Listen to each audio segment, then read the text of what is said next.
A doting mother snatched off the street. She was abducted from where her car was parked. That's where it all started. Her kidnapper left no trace. It's very difficult, and the challenges are just incredible. Detectives were in a race against time to bring Vicki Bel home. It literally and figuratively was a dark time. We didn't give up on it, and we continued working through it. They feared the only way to solve her case were if the kidnapper attacked again.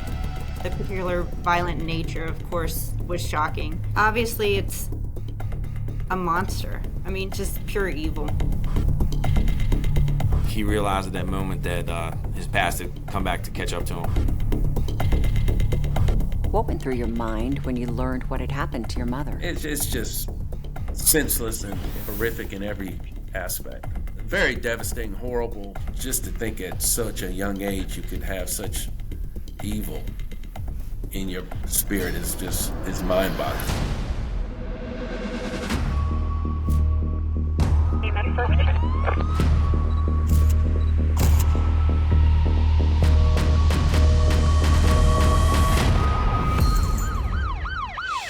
Hi, I'm Nancy O'Dell. Today's Crime Exposé takes us to Washington, D.C. It was here in our nation's bustling capital that a 28-year-old disappeared into thin air. The news devastated the victim's family and left police scrambling to answer difficult questions. But law enforcement remained laser-focused in their quest for justice, and in the end would find themselves face-to-face with a ruthless predator. As the sun began to rise over the Potomac River, a troubling call came into police from James Hill. He was frantic and said his girlfriend, 28-year-old Vickie Belk, was missing. She did not come home from work, and when she did not return from work, her boyfriend immediately became concerned, started calling family and friends, and attempted to look for her. However, he couldn't find her. James said the last time he had seen Vicki was the morning before. For Vickie's son Lamont, who was just 7 years old at the time, that moment has remained etched in his memory. But I remember her leaving, and it was just a normal morning that she was going to work. It's something that stayed with me. Even now, you just don't know when that last time will be. Never did we imagine that we wouldn't see her again. Vickie's boyfriend said it had been a routine commute into their office. They drove to the parking lot at the Metro in Washington, D.C., and they each went to work at the Department of Agriculture. Vicki told him she was going to run some errands at lunchtime. We know she made it to work. We know she had lunch with a friend. After that, it's kind of up in the air as to what she did. We know at some point she left work, and then from there, we don't know. As the minutes ticked by, Vickie's family prayed for her safe return. She's going to just show back up. She's going to come home. Authorities sprung into action, and her missing persons report was released to the media. But the following day, their search ended in the worst way possible when her lifeless body was discovered 30 miles south of Washington, D.C. She was found by a young man who was riding his bicycle, having to look over, saw her laying on the side of the road.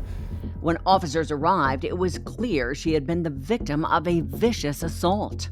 Vicki was found about 20 feet into the wood line off the side of the road.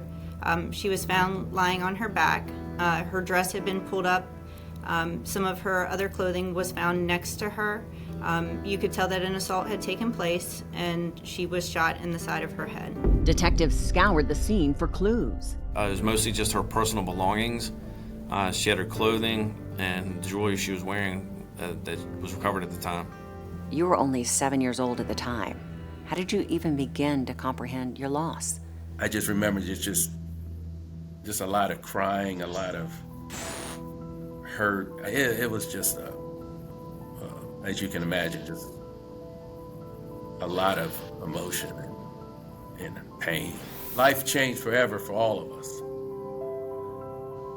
A cloud of grief and just a horrible time. That cloud never left. It just always stayed there.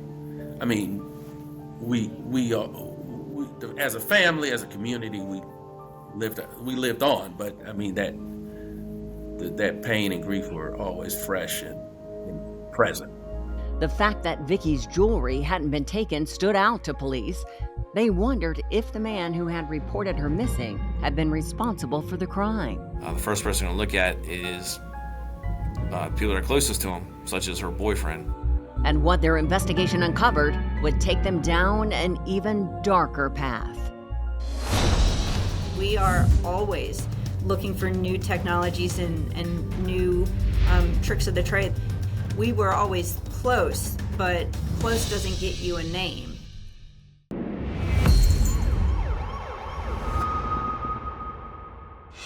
Detectives investigating Vicki Belk's murder looked to the medical examiner's report to bring the case more clearly into focus. She'd been shot one time in the head. The cruelty involved in the attack was especially shocking. There was definitely the element of how she was murdered, the sexual assault, and then the fact that she was shot, killed, and then left on the side of the road. The particular violent nature, of course, was shocking. Detectives questioned her boyfriend, looking for any holes in his story. When they contacted James Hill, he was cooperative, met with him several times, allowed them to search his car, search the apartment. There was no evidence whatsoever to indicate James Hill had any involvement in her disappearance. Detectives fanned out in the metro station's parking lot, searching for a witness, but no one had seen the moment when Vicki had crossed paths with her killer.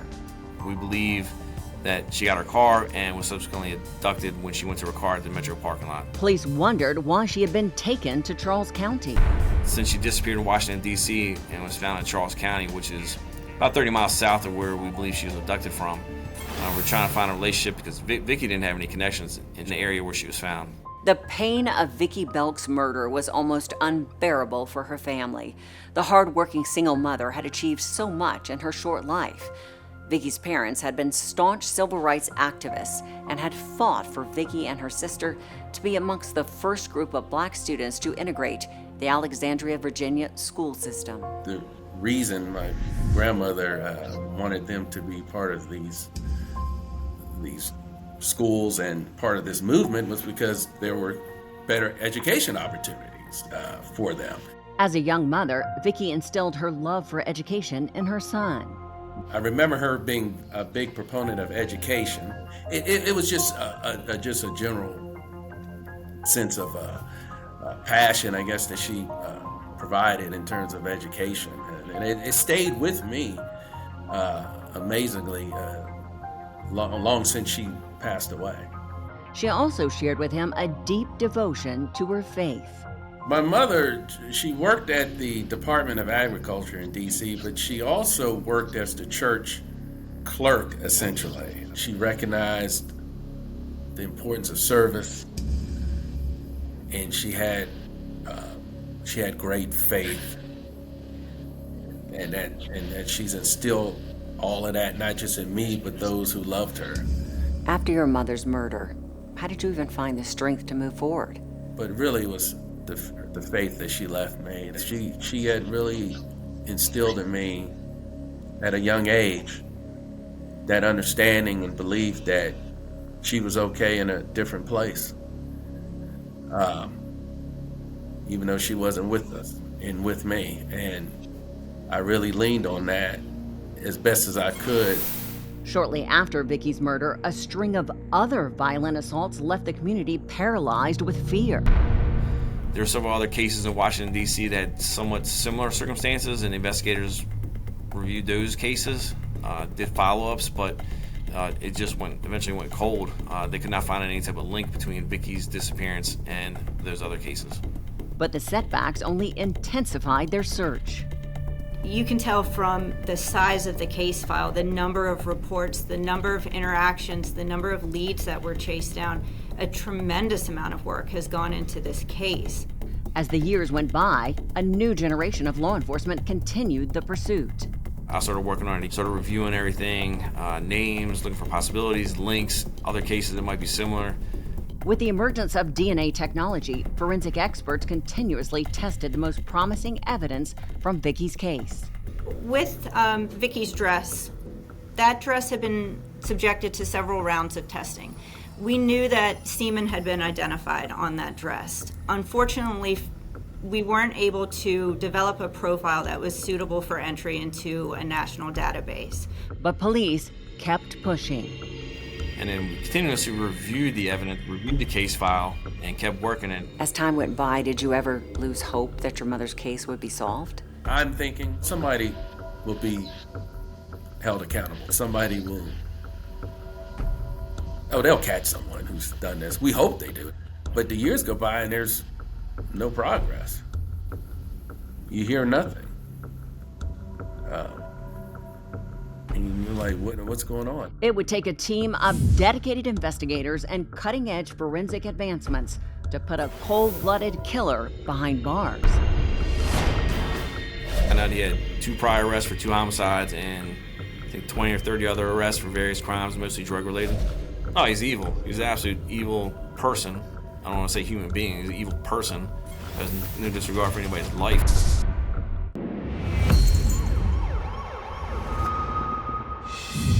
Vicki's family held on to hope that one day law enforcement would provide them with the answers they so desperately needed. I never felt frustrated because from all accounts, what was being done or could be done, I mean, that there was no, there were still efforts being made from what I heard from time to time. So, not frustrated so much, but I will say you do reach a point where you're like, you come to terms with this may never be solved. This may never happen.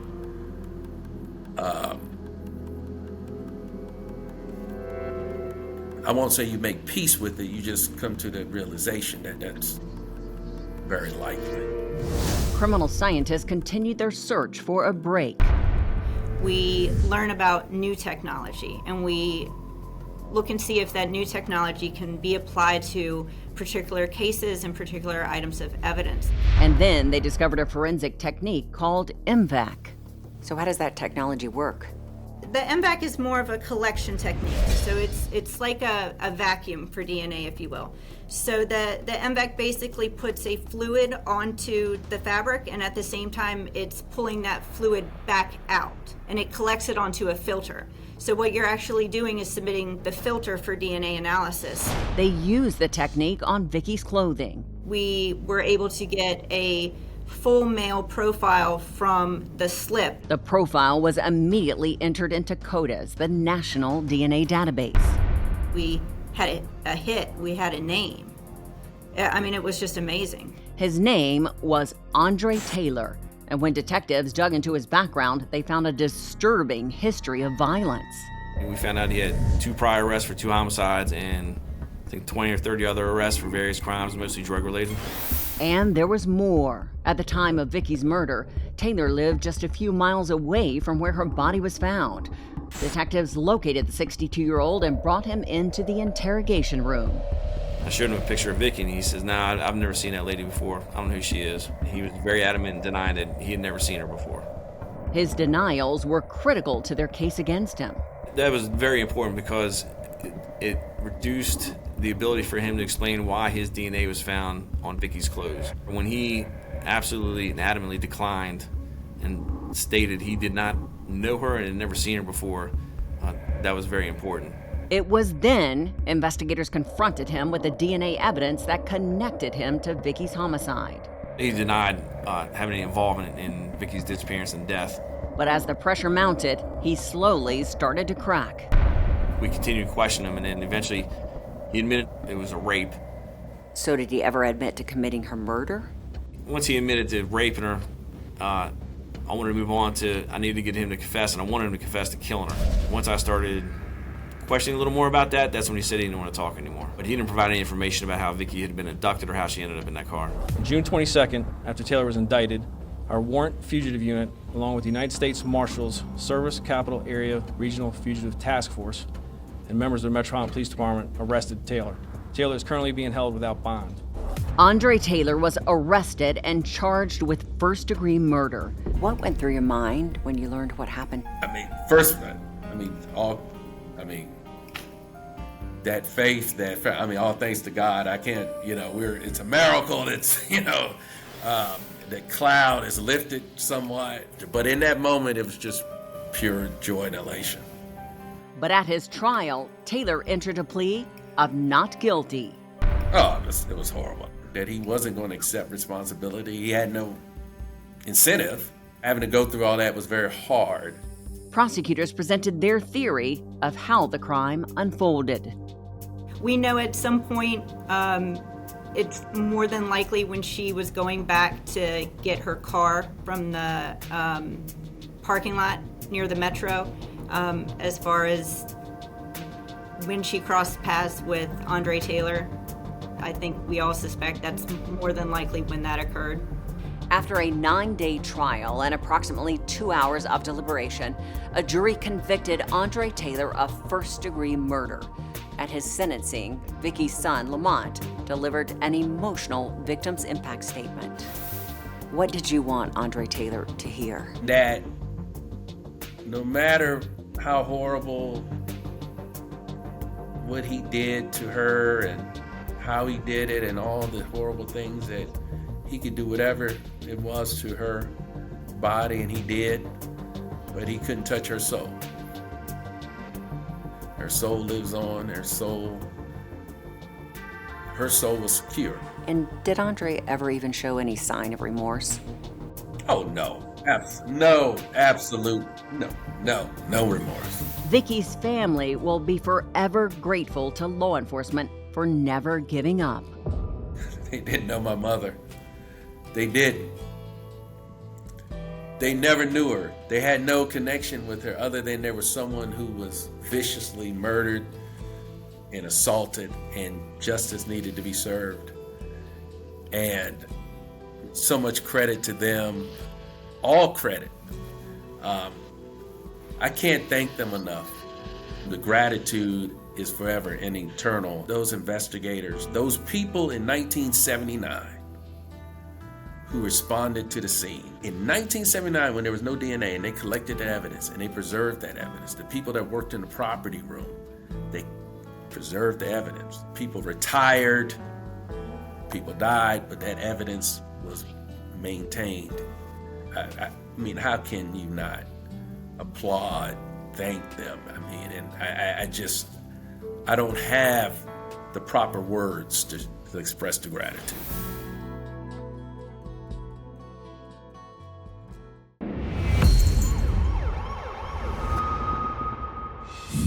After Vickie's tragic murder, the Belk family initiated a scholarship to honor her passion for education. The Vickie Lynn Belk Foundation was created to assist in raising funds for graduating seniors who attend her church. And now, it's time for today's Safety Spotlight. Shockingly, statistics show that 20% of all violent crimes occur in parking lots and garages. To help reduce your risk in these areas, safety experts recommend you stay alert and locate your keys before heading to your vehicle. Keep your finger next to the button to unlock your car doors or to activate the alarm in the event of emergency. Whenever possible, park close to the entrance and in well-lit areas. And if there is a security guard on site, ask them to escort you to your car if you feel unsafe. And finally, know how to activate your smartphone's built-in emergency SOS system so you can quickly call the police in the event of danger. I'm Nancy O'Dell. For all of us here at Crime Exposé, please join us next time and stay safe.